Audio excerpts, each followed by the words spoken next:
This is a lecture from OpenTuition. To benefit from the lecture, you should download the free lecture notes from opentuition.com. After the basis of opinion paragraph, there will be, if necessary, a paragraph dealing with materials uncertainty as to going concern. It is management's responsibility to review the going concern position of the company to see if the company is basically going to survive into the foreseeable future, which means trying to look ahead at least 12 months from the date of the accounts.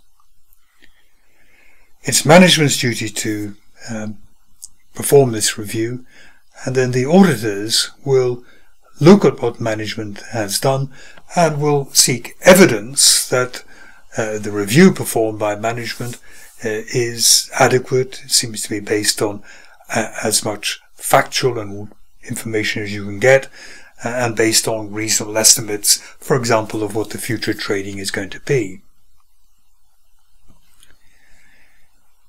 Indicators of problems with going concern include the following: negative cash flows, in other words, net cash outflows, sucking away the cash month after month. Inability to pay creditors when the amounts fall due, so the creditors' payment period, the payables period, if you like, getting longer and longer and longer. Perhaps more and more angry letters coming from suppliers asking for their money is an indicator that the company might be under some pressure with regard to its cash flow and liquidity. Operating losses. Operating losses don't immediately cause going concern problems or a company to go into liquidation. Operating losses, provided people keep extending loans or putting in capital, you can keep a company going a long time making losses, but at some stage people will say no more. So in a way, making losses is potentially a slow death. Running out of cash is the quick death for a company. Borrowing facilities not agreed. So the bank loan is due for renewal at the end of March. The company's tried to open negotiations with the bank, but the bank manager keeps trying to evade the company, and it looks as though maybe the bank manager is reluctant to renew the facilities.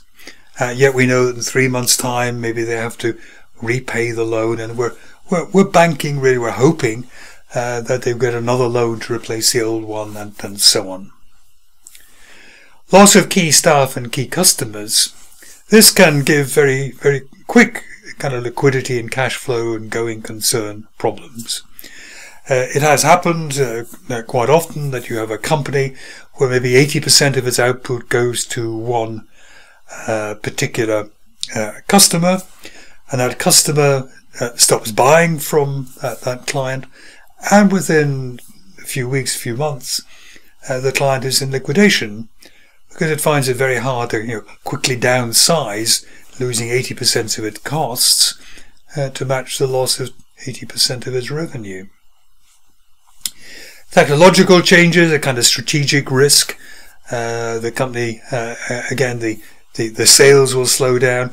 Sometimes the sales can evaporate very quickly if there's a technological breakthrough. Suddenly something is not popular at all anymore.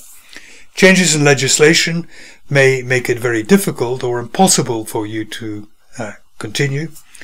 For example, in the UK, our pension arrangements changed. And it used to be, I think, once people got the age of 75, they had to put their pension fund into what was called an annuity that would promise to pay them so much per year for the rest of their lives. And then the government said, we won't make you do that anymore, we'll let you look after your own pension fund.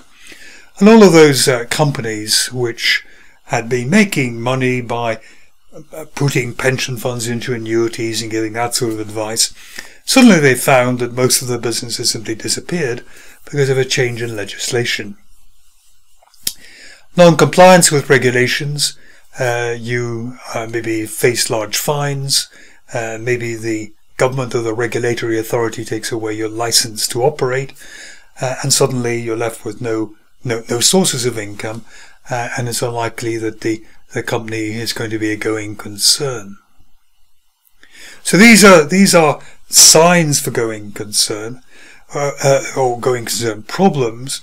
What would management and auditors want to see to try to give them some comfort that maybe there wasn't a going concern problem? And one of the key documents, of course, is going to be a cash budget. We're saying here that running out of cash is particularly important, but you'd expect a company to have a cash budget.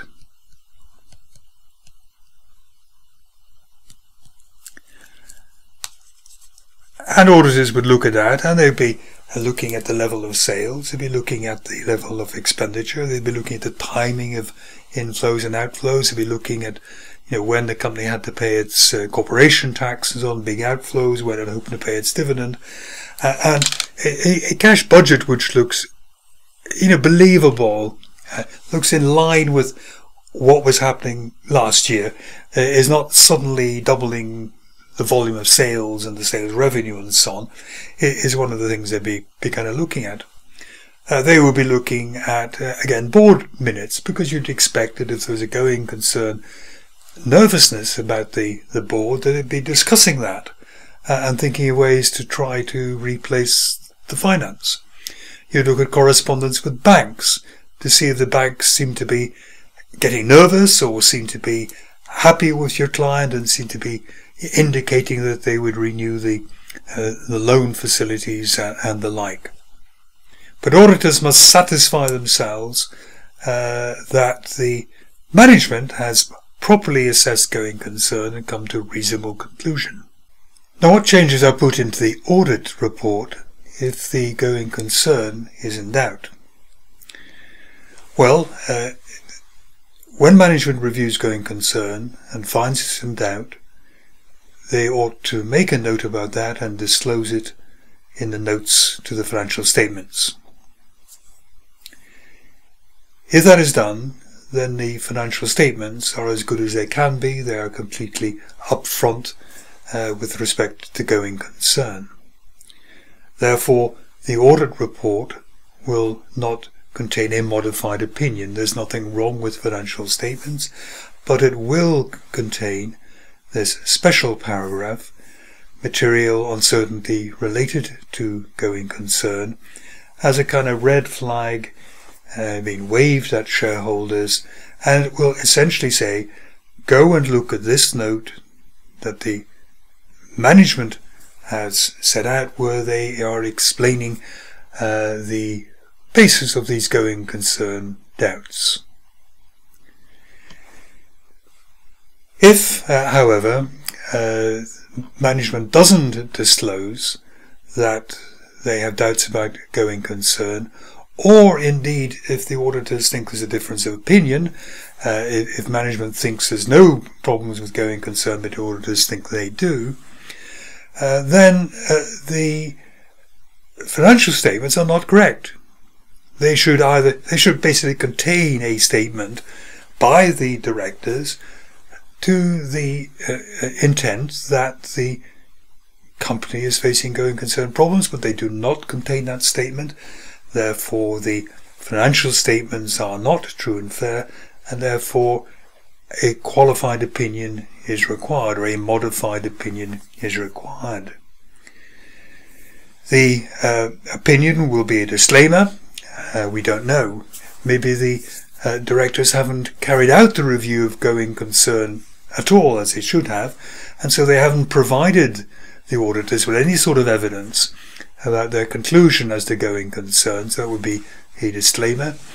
If the auditors think that the director's assessment is wrong, or they haven't put the correct note into the financial statements, are keeping secret about the going concern problems, then that is going to be an adverse opinion.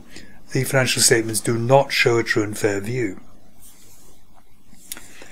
If it's in the opinion, if there's a modified opinion saying that the financial statements do not show a true and fair view because there is material uncertainty as to going concern, that is not also repeated then in this extra paragraph. You would not have the going concern issue mentioned as part of the basis of opinion paragraph in the audit report, and then essentially repeated in the material uncertainty related to going concern paragraph.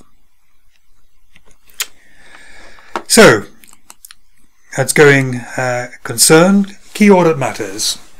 So after the going concern paragraph, if one, there will become another paragraph, key audit matters, which we've hinted at already.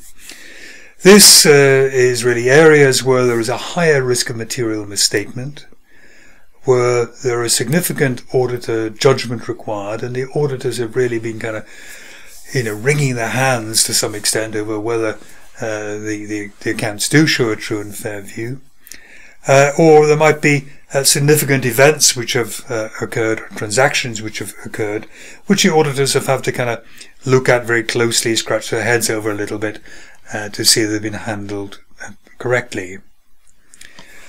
All these difficult matters will be communicated to management. All difficulties in the audit will go to management, but then matters that require significant auditor attention will be, if you like, distilled out of that, and the most significant matters of those are called the key audit matters. So all matters cropping up in the audit goes to management. Matters that require significant audit attention will be described to management, and from that, hopefully the relatively few most significant matters will go into the key audit matters paragraph.